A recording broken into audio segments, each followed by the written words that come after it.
Blockchain তথ্য স্থানান্তর ও তথ্য সংরক্ষণের জন্য বর্তমান বিশ্বের সবচেয়ে নিরাপদ উপায় হলো blockchain technology. Hello friend, welcome back to crypto university. আমাদের আজকের এই ভিডিওতে আমরা আপনাকে ব্লকচেন টেকনোলজি সম্পর্কে সকল তথ্য দেওয়ার চেষ্টা করব।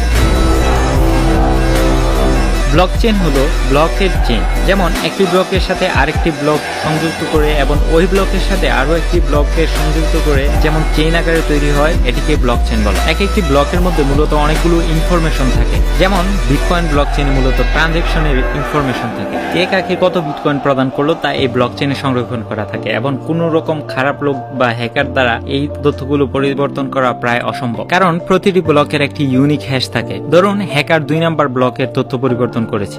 যখন এই ব্লকটির তথ্য পরিবর্তন করা হয় তখনই এই ব্লকের সামনে থাকা এই ব্লকের হ্যাশটির সাথে মিলবে না। যদি হ্যাকার তৃতীয় ব্লকটিতে থাকা দ্বিতীয় ব্লকের হ্যাশটিও পরিবর্তন করে তাহলে চতুর্থ ব্লকে থাকা তৃতীয় ব্লকের হ্যাশের সাথে মিলবে না। এইভাবে সম্পূর্ণ চেইনটি একটি আরেকটির সাথে সংযুক্ত, আর এই সম্পূর্ণ চেইনটিকে হ্যাক করা বা ক্র্যাক করা প্রায় অসম্ভব, কারণ এই কাজটি খুব তাড়াতাড়ি করতে হয়। কিন্তু বিটকয়েন নেটওয়ার্কে একটি ব্লক তৈরি করতে এবং সংশোধন করতে 10 মিনিটের সময় প্রয়োজন, যার ফলে বিটকয়েন নেটওয়ার্কটি এত নিরাপদ। এই পদ্ধতিকে আরো নিরাপদ করতে সাতোশি নাকামোতো P2P সিস্টেম যুক্ত করেন। এর মাধ্যমে যে কেউ এই নেটওয়ার্কে যুক্ত হতে পারে। প্রত্যেক মাইনারের কাছে একটি ফুল ব্লকচেনের কপি থাকবে এবং অন্য মাইনারদের সাথে সাথে সেও তার এই ব্লকচেনের কপিটাকে আপডেট করবে। নতুন কোনো ট্রানজেকশন কমপ্লিট হলে ওয়ার্ল্ড ওয়াইড থাকা সকল কম্পিউটারের ব্লকচেনে অটোমেটিক এটা আপডেট হয়ে যাবে। বিশ্বজুড়ে লক্ষ লক্ষ মাইনার রয়েছে, একসাথে সবগুলো ব্লক আপডেট করে তা সকল মাইনারদের ব্লকচেনে রিপ্লেস করা অসম্ভব। শুধু বিটকয়েন বা ক্রিপ্টোকারেন্সি না, এই পদ্ধতিটি ডাটা সংরক্ষণ এবং ট্রানজেকশনের ক্ষেত্রে অনেক বড় একটি ভূমিকা রাখতে পারে। বাংলাদেশ সরকার ইতিমধ্যে এটি নিয়ে কাজ শুরু করেছে, দেশের দুর্নীতি কমানোর জন্য এবং জনগণের তথ্য সংরক্ষণ করার জন্য। Also invest in R&D in fourth industrial revolution technologies, including blockchain. Blockchain technology সহ এ জাতীয় অন্য সকল টেকনোলজি। গোটা বিশ্ব এখন ভুগছে ব্লকচেন নামের প্রযুক্তির জ্বরে। বলা হচ্ছে যা আগামী দিনে আর্থিক প্রতিষ্ঠান থেকে শুরু করে সব ধরনের ব্যবসাকেই বদলে দেবে। এই প্রযুক্তির বিকাশে এরই মধ্যে $17 ট্রিলিয়ন বাজারও তৈরি হয়েছে, যা দখলে নিতে পারে বাংলাদেশও যদি আগে থেকেই প্রস্তুতি নেওয়া যায়। ব্লকচেনের আইডিয়াটি সর্বপ্রথম 1991 সালের দিকে প্রকাশ করেন স্টার্ট হাবার্ড এবং স্কট টর্নেট। 2004 সালে প্রোগ্রামার এন্ড ক্রিপ্টোগ্রাফার হেলফিনি RPOW বা রিইউজেবল প্রুফ অফ ওয়ার্কের ধারণাটি প্রকাশ করেন। RPO এর মাধ্যমে তিনি মূলত ডাবল স্পেন্ডিং এর প্রবলেমটি সমাধান করেন। ডাবল স্পেন্ডিং হলো, ধরুন আমি আপনাকে একটি ফাইল ডিসেন্ট্রালাইজ ভাবে পাঠাতে চাই, তাহলে আমি যে কোনো একটি ডিসেন্ট্রালাইজ সফটওয়্যার মাধ্যমে এটি আপনাকে সেন্ড করব, যেখানে আমি আর আপনি ছাড়া এই ফাইলটি অন্য কারো কাছে যাবে না। ফাইলটি আপনার কাছে যাওয়ার পর আপনার কাছে একটি কপি এবং আমার কাছে একটি কপি থাকবে। ফাইল বা বিভিন্ন ধরনের ভিডিও অডিও ট্রান্সফারের ক্ষেত্রে এটি বিশাল বড় সমস্যা না হলেও অর্থ ট্রান্সফারের ক্ষেত্রে কিন্তু এটি বিশাল একটি সমস্যা, কারণ যদি আমি আপনাকে ডিসেন্ট্রালাইজ ভাবে $100 সেন্ড করি এবং তারপর যদি আমার কাছে $100 থেকে যায় এবং আপনার কাছেও $100 নতুন করে অ্যাড হয়, তাহলে এটি অর্থ ট্রান্সফারের ক্ষেত্রে খুব বড় একটি সমস্যা। মূলত হেলফিনি তার এই RPOW আইডিয়ার মাধ্যমে ডাবল স্পেন্ডিং এর সমাধান করেন। 2008 সালে বিটকয়েন নামে একটি decentralize peer to peer electronic cash সিস্টেমের হোয়াইট পেপার সাতোশি নাকামোতো নামে কোনো এক ব্যক্তি পাবলিশ করে। 2009 সালের 3 জানুয়ারি সাতোশি নাকামোতো বিটকয়েনের প্রথম ব্লকটি মাইন করে। মূলত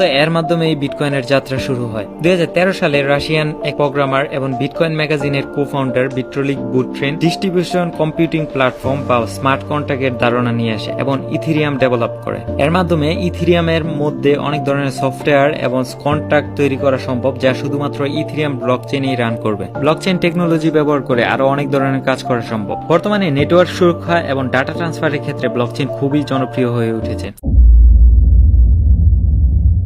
আমাদের বাংলাদেশ সহ বিশ্বের অনেক দেশে বিরোধী দলের নানা ধরনের কারচুপির অভিযোগ থাকে নির্বাচন নিয়ে। আমরা যদি ব্লকচেনের মাধ্যমে ভোট গ্রহণ করি তাহলে এই সমস্যার একটি সমাধান হতে পারে, কিন্তু এই ক্ষেত্রে খেয়াল রাখতে হবে ভোট দেওয়ার সময় যেন কোনো ধরনের চালাকি না হয়। বর্তমানে ব্লকচেনের সবচেয়ে বড় ব্যবহারটি হয় ব্যাংকিং এবং ফাইন্যান্সিং এর ক্ষেত্রে। এই পদ্ধতিতে ব্যাংক লেনদেন করলে এবং নেটওয়ার্ককে সিকিউর করলে ব্যাংক অনেকাংশই হ্যাকিং থেকে বাঁচতে পারবে। ব্লকচেনের আরো একটি বড় ইউজ কেস হতে পারে হেলথ কেয়ার সিস্টেমে। ব্লকচেনের মাধ্যমে আমাদের স্বাস্থ্য খাতে অনেক উন্নতি করা যেতে পারে।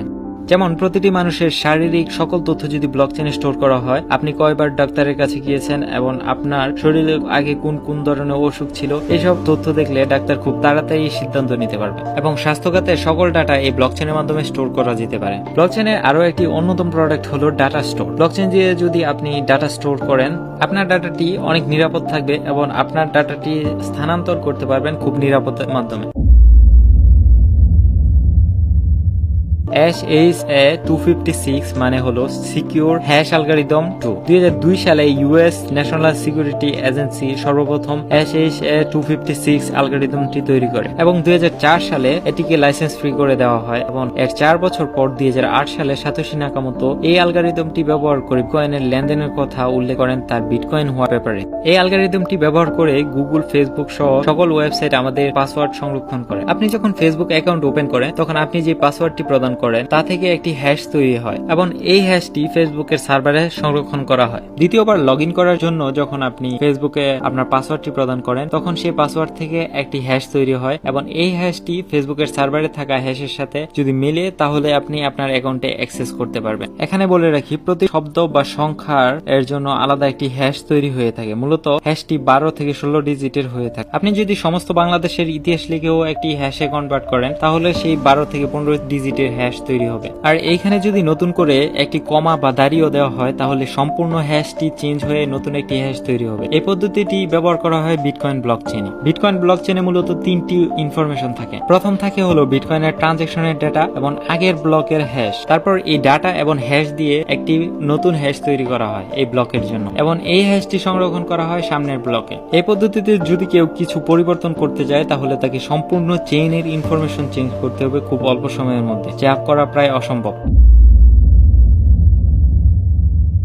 বর্তমান প্রযুক্তি বিশ্বে ব্লকচেন খুব সুপরিচিত না। ব্লকচেনের শুরুটা ক্রিপ্টোকারেন্সি দিয়ে হলেও ব্লকচেন আমাদের দৈনন্দিন জীবনের প্রায় সকল ক্ষেত্রেই ব্যবহার করা সম্ভব। নিরাপত্তার ক্ষেত্রে ব্লকচেন খুবই গুরুত্বপূর্ণ একটি প্রযুক্তি। ব্লকচেন সম্পর্কে আমার মতামত দেওয়ার আগে চলুন কিছু বিখ্যাত ব্যক্তির ব্লকচেন সম্পর্কে মতামত জেনে আসা যায়। Blockchain is going to be a very critical technology for the future development of the world. It's not only about the financial. Blockchain technology is not about Bitcoins. Bitcoin is just a small function of the blockchain technology. I'm a strong believer of the blockchain technology. This is not about Bitcoin or digital currencies or crypto assets. It's the underlying blockchain technology. Now people can trust each other and they can transact with anything from money to music to votes to their identities peer-to-peer. Bitcoin is either MySpace or it's Facebook, I don't know. But blockchain is social media. So at the macro, blockchain's going nowhere. Right? Like blockchain's here to stay forever. And it's a very big deal. Blockchain খুব নতুন একটি প্রযুক্তি এবং এর সম্ভাবনাও অনেক বেশি। তাই এই প্রযুক্তির মাধ্যমে আমরা ভালো কিছু আশা করতেই পারি। ব্লকচেন নিয়ে আপনার মতামত অবশ্যই কমেন্টে জানাবেন। এই ভিডিওটি ভালো লাগলে ভিডিওতে অবশ্যই একটি লাইক দিবেন। পরবর্তীতে আপনি কোন বিষয় নিয়ে ভিডিও দেখতে চান বা আপনার যদি কোনো প্রশ্ন থাকে তাহলে কমেন্ট করে অবশ্যই জানাবেন। সাবস্ক্রাইব করবেন আমাদের চ্যানেলটি এবং পাশে থাকা নোটিফিকেশন বেল বাটনটি বাজিয়ে দেবেন সবার আগে আমাদের আপলোড করা ভিডিওগুলো পাওয়ার জন্য।